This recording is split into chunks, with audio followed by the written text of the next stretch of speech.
To our channel. कैसे हैं आप सब? आई होप आप सब ठीक होंगे। मैं भी एकदम बढ़िया। तो welcome back to another video. हम पढ़ रहे थे कॉन्टिनेंटल ड्रिफ्ट थ्योरी। हम कहाँ तक देख चुके थे उसका एक फटाफट से 1 मिनट में रिवीजन कर लेते हैं। पेंजिया और पेंथालासा यानी 2 कॉन्टिनेंट थे। तो पूरा जितना भी आज का वर्ल्ड है मिलके पहले एक मेगा मेगा लैंड था, यानी उसको हम बोलते थे पेंजिया। और जो एंटायर वाटर था उसको हम बोलते पेंथालासा। देन वो ब्रेक हुआ, उसकी रिफ्टिंग हुई। रिफ्टिंग होने के बाद में वो दो पार्ट में डिवाइड हो गया। एक बना लोरेशिया, एक बना गोंडवाना लैंड। और जो बीच में जो पानी आया वो बना तैतीस सी। देन फिर उसकी जो रिफ्टिंग थी वो कंटिन्यूसली चलती रही। उसके बाद में जितने भी जो कॉन्टिनेंट्स है उन्होंने अपना ड्रिफ्टिंग चालू करी।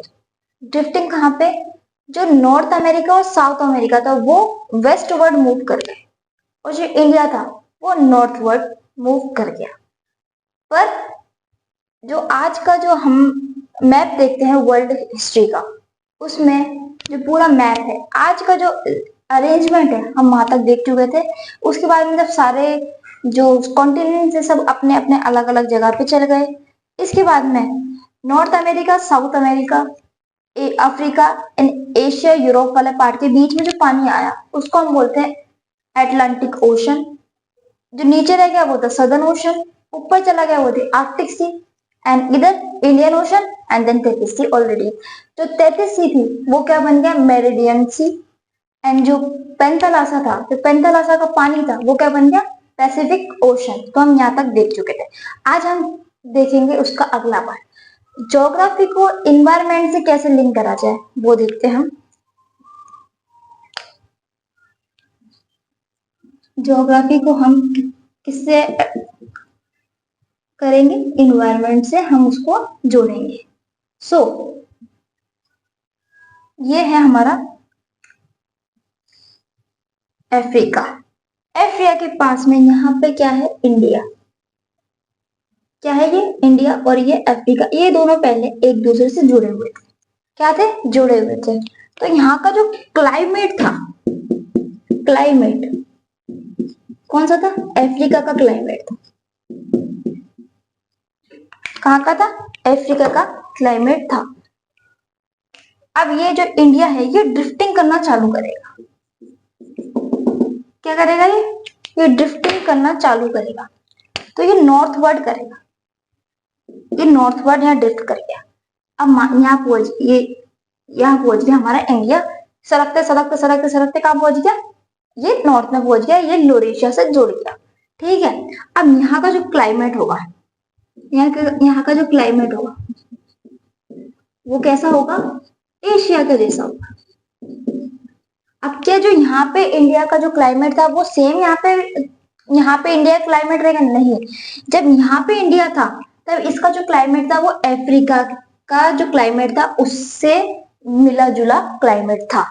जब ये रिफ्ट होके ऊपर चला गया तब यहाँ जो एशिया का जो क्लाइमेट था उससे इंडिया ने भी अपना क्लाइमेट क्या कर लिया? चेंज कर लिया था। तो अब यहाँ पे कैसा क्लाइमेट है? एशियन क्लाइमेट है। तो दोनों का क्या हो गया? क्लाइमेट अलग अलग हो गया। तो जब क्लाइमेट चेंज हुआ तो क्या यहाँ पे क्लाइमेट के वेरिएशन बनेंगे? यहाँ पे क्लाइमेट का वेरिएशन होगा? हाँ जी होगा। उससे क्या होगा? उससे न्यू स्पीसीज बनेंगे। क्या बनेंगे? न्यू स्पीसीज बनेंगे। न्यू ऑर्गेनिज्म डेवलप होंगे। उनका क्या होगा? उनका इवोल्यूशन होगा। उनका क्या होगा? इवोल्यूशन होगा। इसलिए इंडिया एकमात्र ऐसा देश है जहां पे हम क्या क्या मिलता है? यहाँ पे हमको लोयन भी मिलता है और टाइगर भी मिलता है। क्या? टाइगर और लोयन हमें को यहाँ पे दोनों देखने को मिलता है। कहाँ पे? इंडिया में। पूरे वर्ल्ड में इंडिया ही एक ऐसा देश है जहां पे हमको लोयन भी देखने को मिलेगा और टाइगर भी देखने को मिलेगा। टाइगर किसकी स्पीसीज है? एशिया की स्पीसीज। किसकी? एशियन स्पीसीज है। लोयन अफ्रीकन स्पीसीज है। ठीक है। अब यहाँ पे हमको दोनों देखने को मिलते थे, क्योंकि यहाँ जब इंडिया था तब यहाँ के जो जीव जंतु थे वो सब सेम थे। जब ये ऊपर गया तो यहाँ के जो जीव जंतु थे वहां तो यहाँ तो थे ना ऑलरेडी, तो ये चलते चलते चलते चलते ऊपर आ गए। यहाँ का जो एशिया का जो टाइगर था वो भी यहाँ आ गया। तो यहाँ पे बहुत सारे स्पीसीज ऐसे हैं जो यहाँ पे हमको अफ्रीका को भी देखने को मिलते हैं और एशिया में भी देखने को मिलते हैं। वो हमको कहाँ मिलते हैं? इंडिया में मिलते हैं। इंडिया ऐसा एकमात्र देश है जहाँ पे दोनों चीज मिलती है। क्या? वर्ल्ड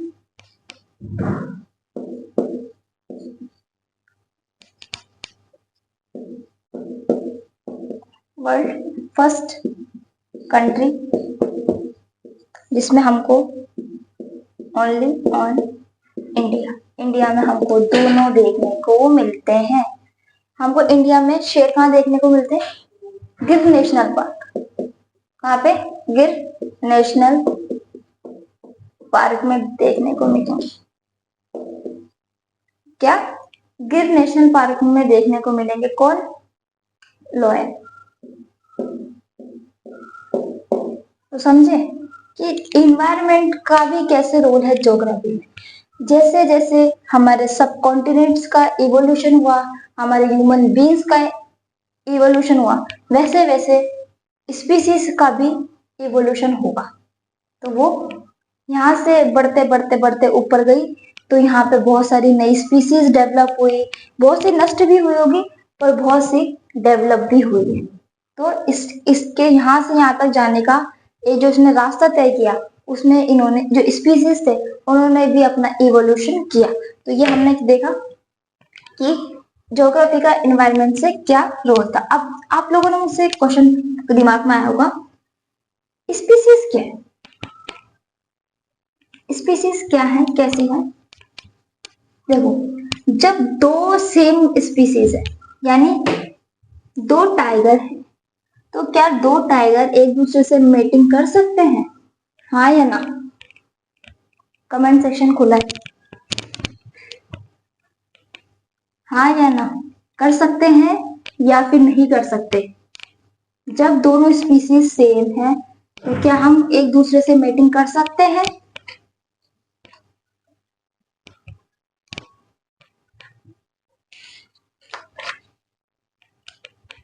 स्पीसीज, अब देखो इधर, कर सकते हैं हाँ या ना?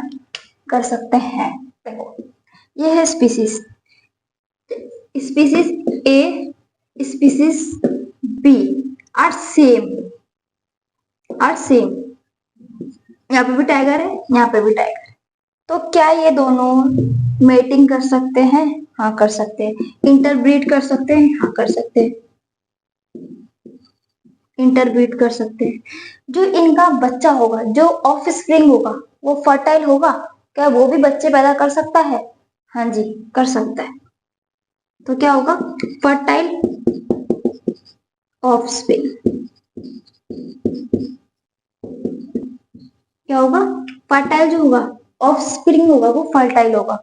क्या ये इंटरब्रीड कर सकते हैं? हाँ जी ये बिल्कुल कर सकते हैं इंटरब्रीड। बट जब ये दोनों स्पीसीज ए और स्पीसीज बी के बीच में अपन पहाड़ बना देते हैं, क्या बना दिया हमने? पहाड़ बना दिए।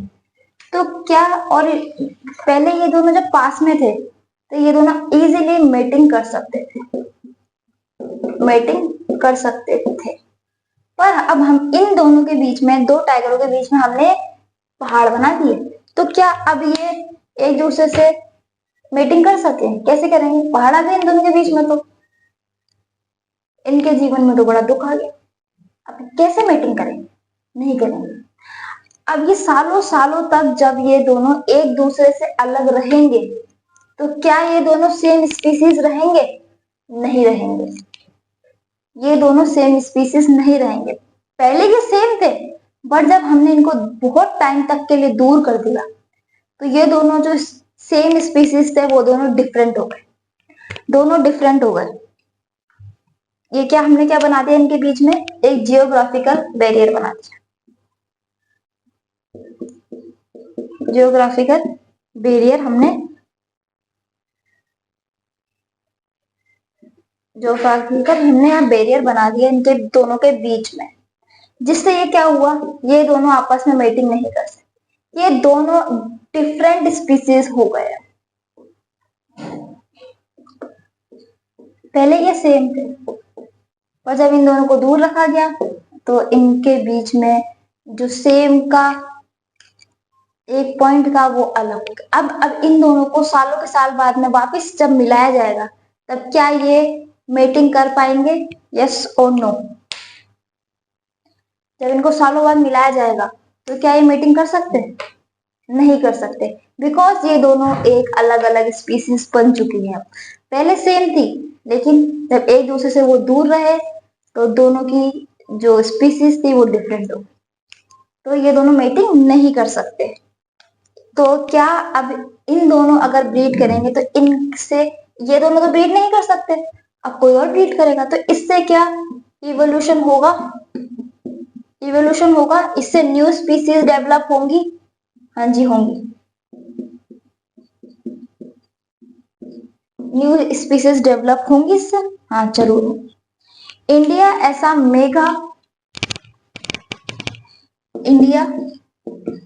Is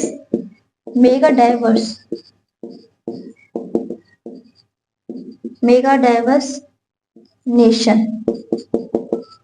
because so many species are found, so many species are found in India।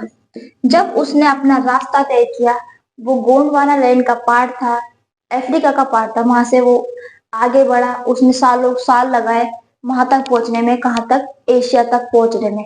तो क्या उसमें बहुत सारी स्पीसीज, न्यू स्पीसीज होने का चांसेस है? हाँ जी बिल्कुल है। इसलिए इंडिया ऐसा मेगा डाइवर्स नेशन है जहां पे हमको बहुत सारी स्पीसीज मिलती, अलग अलग तरीके की हमको यहाँ पे स्पीसीज देखने मिलती है, बिकॉज हमने बहुत लंबा रास्ता तय किया है वहां तक पहुंचने के लिए।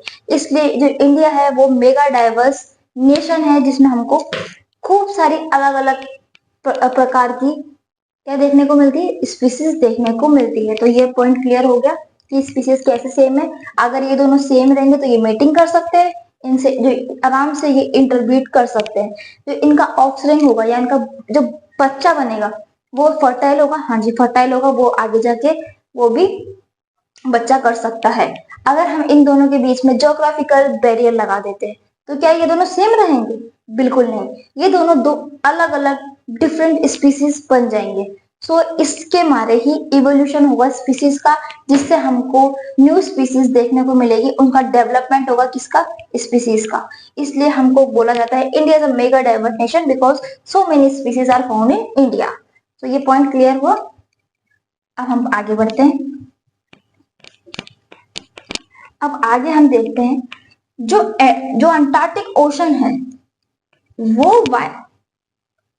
वो एस शेप क्यों है? मैं बनाती हूँ अभी, 1 मिनट को, स्पेस की बहुत शॉर्टेज है मेरे पास।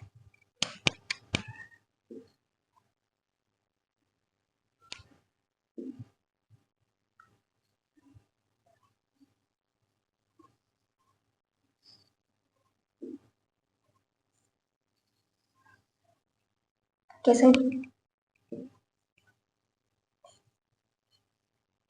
ठीक है, और यहाँ पे आ गया हमारा अभी मैं ऐसे ही बना रही हूँ as a rough diagram.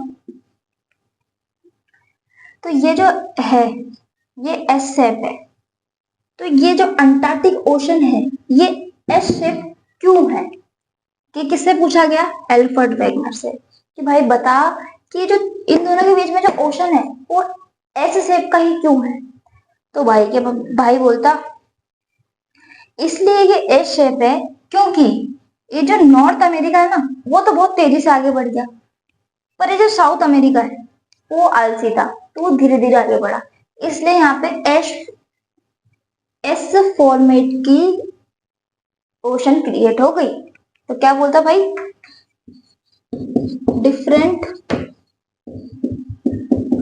Differential movement of north America and south America. South America और नॉर्थ अमेरिका का जो चलने का जो डिस्टेंस था वो बहुत दूर का था। नॉर्थ अमेरिका बहुत जल्दी चला गया, साउथ अमेरिका बहुत धीरे धीरे चल रहा था। इसलिए ये जो ओशन क्रिएट हुआ यहाँ पे वो एस शेप ओशन क्रिएट हुआ। ये कौन बोलता है? मैं नहीं बोलती, ये कौन बोलता है? एल्फ्रेड वेगनर बोलता है। तो क्या है इसका पॉइंट कि different movement of north America and south America, कि इन दोनों की चाल थी वो अलग अलग थी। That's why S shape ocean create हुआ। इसके बाद में अब हम इनके पढ़ेंगे कि जो एल्फ्रेड वेगनर ने ये थ्योरी तो दे दी, पर एल्फ्रेड वेगनर से पूछा गया कि ये थ्योरी तो आपने दे दी, पर इसको हम कैसे सच माने कि जो आपने ये थ्योरी दी है ये बिल्कुल सही थ्योरी है। आपके पास इसको देने के कुछ ना कुछ एविडेंस होंगे, तो आप एविडेंस पेश करो, तब तो हम मानेंगे कि हाँ आपने इस थ्योरी को बहुत अच्छे से स्टडी किया है। तो भाई बोलता है हाँ हाँ जरूर, मेरे पास बहुत सारे एविडेंस हैं। तो कैसे क्या क्या एविडेंस है आपके पास? तो फिर वो बोलता है कि मेरे पास 6 एविडेंस है इस चीज। पहले मैं 6 के नाम लिख देती हूँ, फिर मैं आपको यहाँ पे समझाऊंगी। तो एविडेंस कौन कौन से थे? पहला एविडेंस जो भाई देता है, क्या देता है वो? Jigsaw fit, jigsaw fit. Second देता है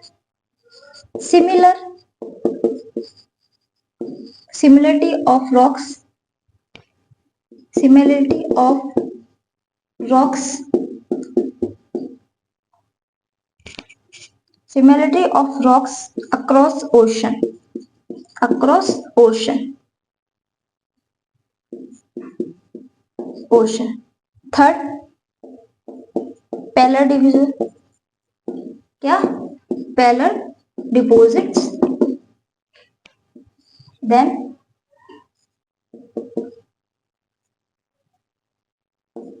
टाइडल डिपॉजिट्स।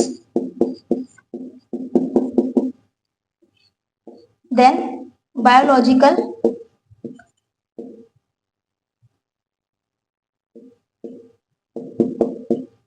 एविडेंस।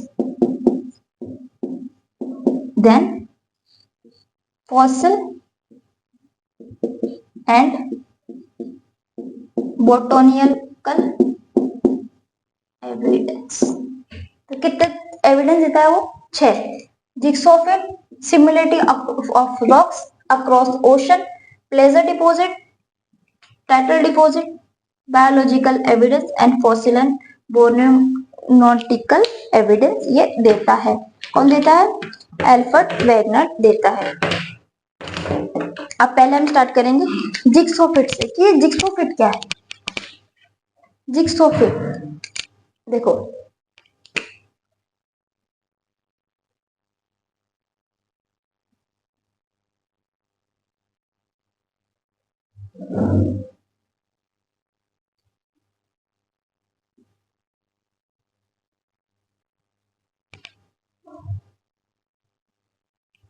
रफली हम मैप बनाते हैं यहाँ पे।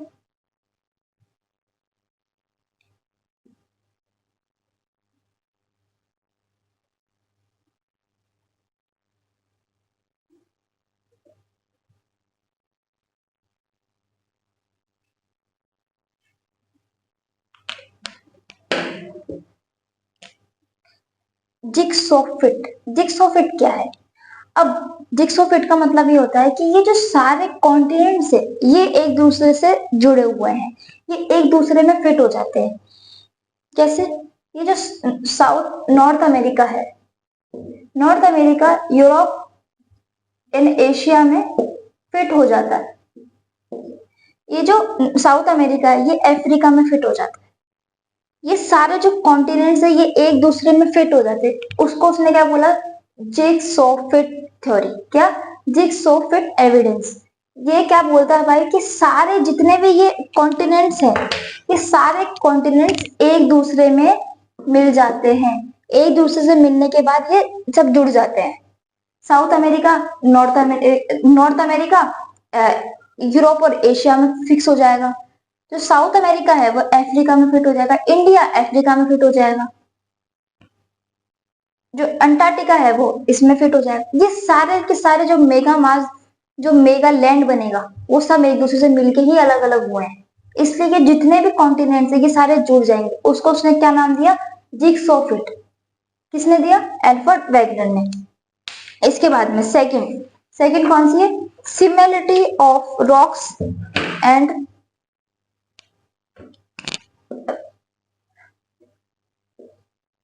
ओशंस। अब देखो, similarity of rocks and ocean.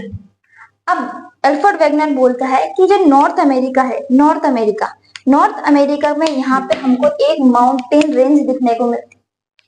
Mountain range कौन सी है? वो अपलेशियन माउंटेन।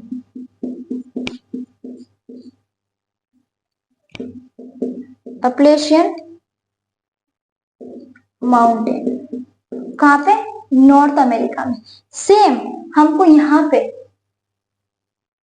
पे भी एक माउंटेन रेंज देखने को मिलती है जिसको हम बोलते हैं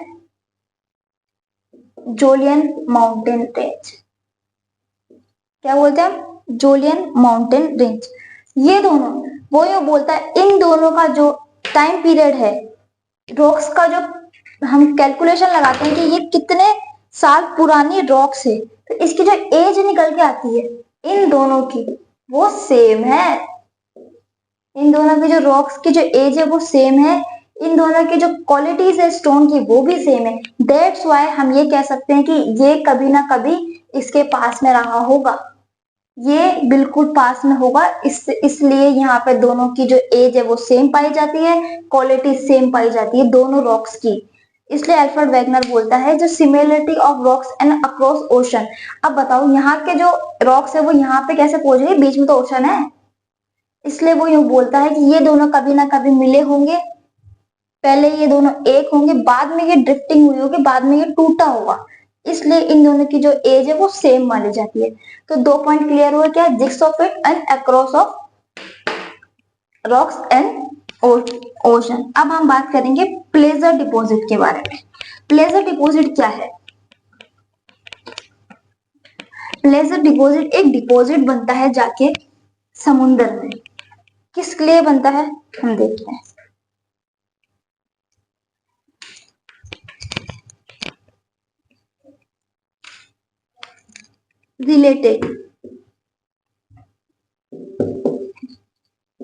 related to sediment sand, क्या? related to sediment sand which contain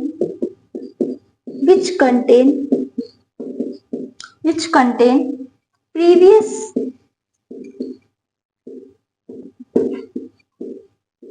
metals। जो ओशन है उसमें जो सैंड होती है वो अपने साथ में प्रीवियस मेटल को लेके आती है। एग्जाम्पल, यहाँ पे ये एक रिज बनाते हैं, यहाँ पे ये समुन्द्र की नीचे की गहराई है जिसमें यहाँ पे एक रॉक पड़ी हुई है। क्या पड़ी हुई है? रॉक पड़ी हुई है। ठीक है, इसको हम क्या बोलेंगे? रॉक। आपने केजीएफ मूवी देखी होगी, रॉकी के अलावा भी कुछ देखा होगा, तो वो जो सोने के पत्थर होते हैं उसमें ऐसे वेन्स बनी होती है, जैसे नसें होती हैं अपनी, वैसे यहाँ पे वेन्स बनी होती है। तो ये रॉक होती है, ये समुन्द्र में है, इसके अक्रॉस सिर्फ पानी ही पानी है, पानी। ठीक है, अब देखो ये है गोल्ड इसमें, तो ये जो पानी है ये आगे बढ़ रहा है, इसका बहाव यहाँ पे तेज है, तो यहाँ पे ये अपने साथ में गोल्ड लेके आता है। क्या लाता है? गोल्ड। और यहाँ पे एक डिपॉजिट बन गया है, तो यहाँ से जितना भी गोल्ड आएगा वो यहाँ पे आके, यहाँ पे पानी का जो फ्लो है वो धीरे है, यहाँ पे बहुत स्पीड से चल रहा है, यहाँ धीरे। तो यहाँ जितने भी पानी के साथ में पार्टिकल्स आ रहे हैं, किसके? गोल्ड के, वो यहाँ पे आके यहाँ पे जमा हो जाएंगे। यहाँ पे क्या हो जाएगा? डिपॉजिट हो जाएंगे। क्या हो जाएंगे, डिपॉजिट हो जाएंगे यहाँ पे, किसके, गोल्ड के पार्टिकल्स। ये बी बन गया, ये ए बन गया। यहाँ पे रॉक है, रॉक से पानी के साथ में जो पार्टिकल्स है वो आ रहे हैं, यहाँ पे डिपॉजिट हो रहे हैं, इसलिए हम इसको क्या बोलते हैं, प्लेजर डिपोजिट। अब हमारे पास एक एग्जांपल है, यहाँ पे बना देते हैं। हम देखते हैं कि हमारे वर्ल्ड में सोना सबसे ज्यादा हमें कहाँ से मिलता है, तो कहाँ से मिलता है, घाना से मिलता है। कहाँ से मिलता है, घाना से मिलता है। तो ये है हमारा साउथ अमेरिका, ये क्या है हमारा साउथ अमेरिका। ये है हमारा अफ्रीका, ये है हमारा अफ्रीका। तो यहाँ पे तो हमको मिलती है क्या, रॉक्स, क्या मिलेगी, रॉक्स।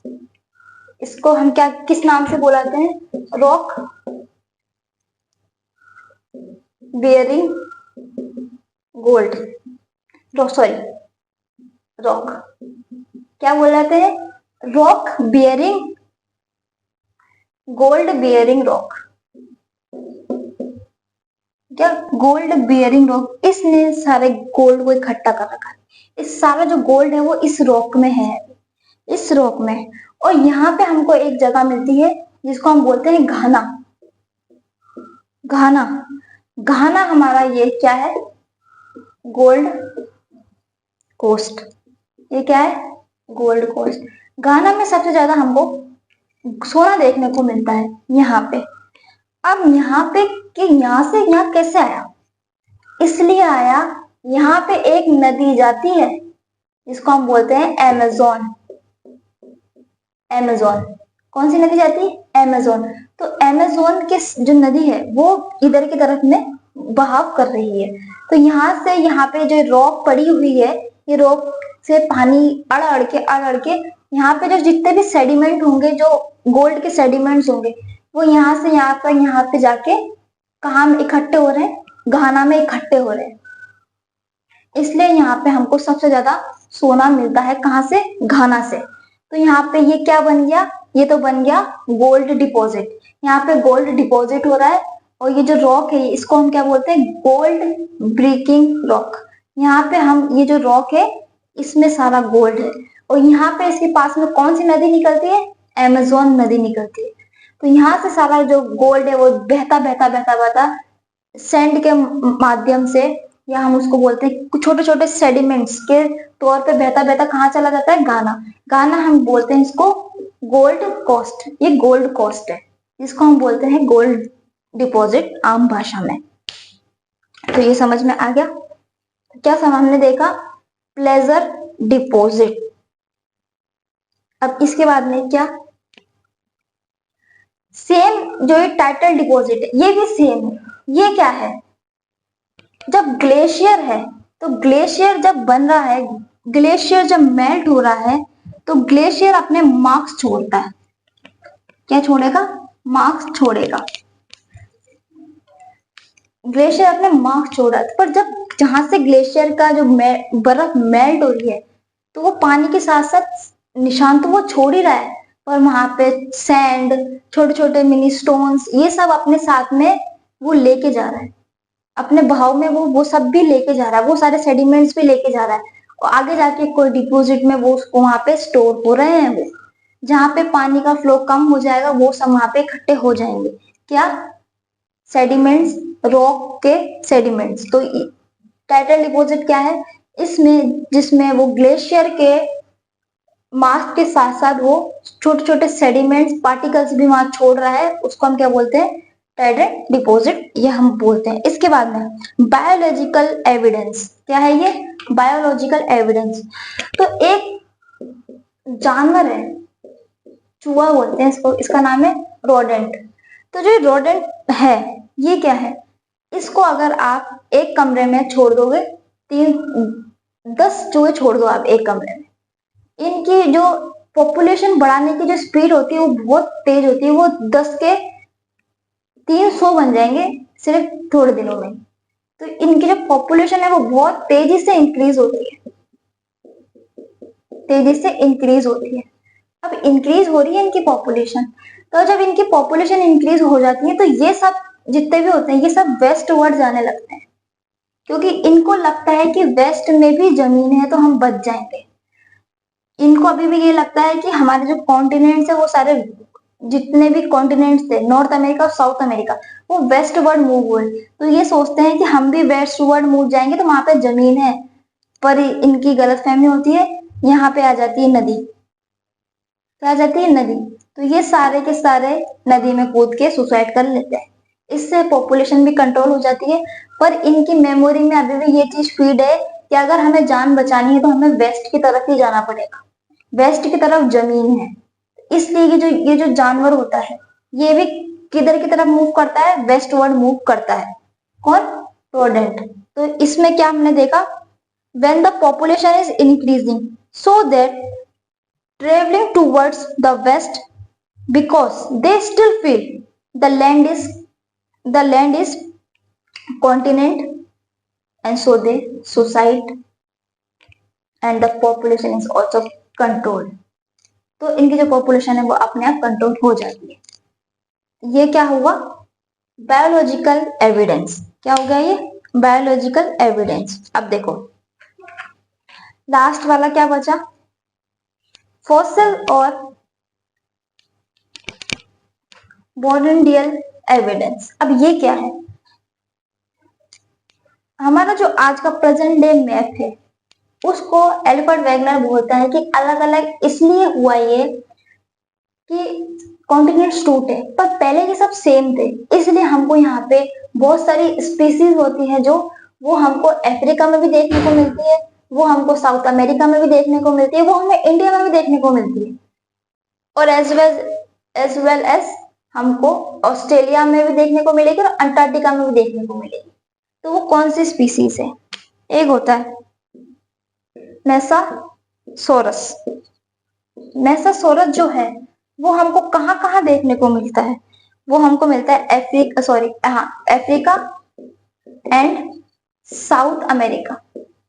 कहाँ कहाँ देखने को मिलेगा? साउथ अमेरिका में भी देखने को मिलेगा और अफ्रीका में भी देखने का मिलेगा। इसका मतलब है ये दोनों एक थे, पर ये पानी वाला जानवर है, तो हम ये मान सकते हैं कि शायद ये तैरता तैरता उधर तक पहुंच गया होगा। हाँ जी, ये भी हो सकता है।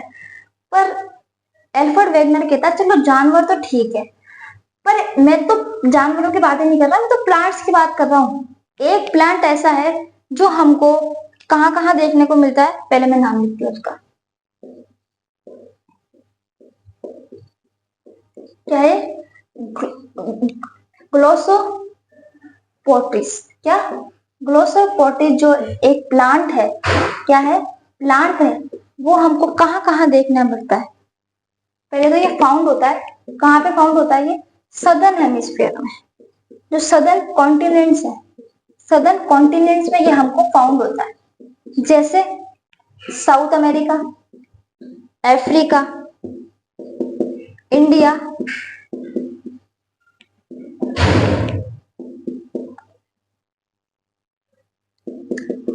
Antarctica and Australia. अब बताओ ये पेड़ इतनी सारी जगह पे कैसे गया? यहाँ पे पाया जाता, यहाँ पे पाया जाता, यहाँ पे पाया जाता, यहाँ पे पाया जाता, यहाँ पे पाया जाता। जब ये सब अलग अलग थे तो ये मिला कैसे? ये बताओ। तो एल्फ्रेड वेगनर कहता है कि इससे हम मैं ये प्रूव करता हूँ, ये बोलता हूँ कि ये जो प्लांट है ये सब अलग अलग जगह में अब है, पर पहले ये सब एक था, इसलिए जो प्लांट की प्रजाति है वो हमको हर जगह देखने को मिलती है। इसका मतलब ये है कि जितने भी कॉन्टिनेंट्स ये दोनों एक दूसरे में मिले हुए थे, अलग अलग नहीं थे ये। तो क्या था? ये एक दूसरे में मिले हुए थे। तो आज हमने क्या देखा इसके, कि एल्फ्रेड वेगनर ने कौन कौन से एविडेंस दिए। अब अगली क्लास में हम पढ़ेंगे इसमें कौन कौन सा फोर्स यूज होते हैं और इसका क्रिटिसिज्म क्या है इस थ्योरी का। अगर इसका एल्फ्रेड वेगनर हर जवाब दे पाता तो ये थ्योरी नहीं होती, ये लॉ होता, ये लॉ ऑफ यूनिवर्स होता। पर ये थ्योरी रही क्योंकि एल्फ्रेड वेगनर हर चीज का जवाब नहीं दे पाया। उससे पूछा गया कि नॉर्थ अमेरिका और साउथ अमेरिका वेस्टवर्ड ही क्यों गए? वो नॉर्थवर्ड भी जा सकते थे, वो कहीं भी जा सकते थे। उसके बाद इस चीज का कोई जवाब नहीं था। इसलिए इसके बहुत सारे क्रिटिसिज्म भी हैं, जिससे ये जो थ्योरी है ये आधी सही प्रूव होती है, आधी सही प्रूफ नहीं होती। अगर ये बिल्कुल सही थ्योरी होती तो ये थ्योरी होती ही नहीं है। क्या होता? Law of universe. तो बस आज हमने ये देखा, कल हम पढ़ेंगे आगे का। अगर आपको वीडियो अच्छी लगी तो इसे लाइक कीजिएगा, शेयर कीजिएगा, कमेंट कीजिएगा एंड जो चैनल है उसको सब्सक्राइब भी कर दीजिएगा। और अगर आपको वीडियो लेक्चर थोड़ा सा भी यूजफुल लगा हो तो कमेंट करके बता दीजिएगा and subscribe our tech channel which is study with Himanshu. मिलेंगे कल नेक्स्ट वीडियो में, जब तक के लिए बाय।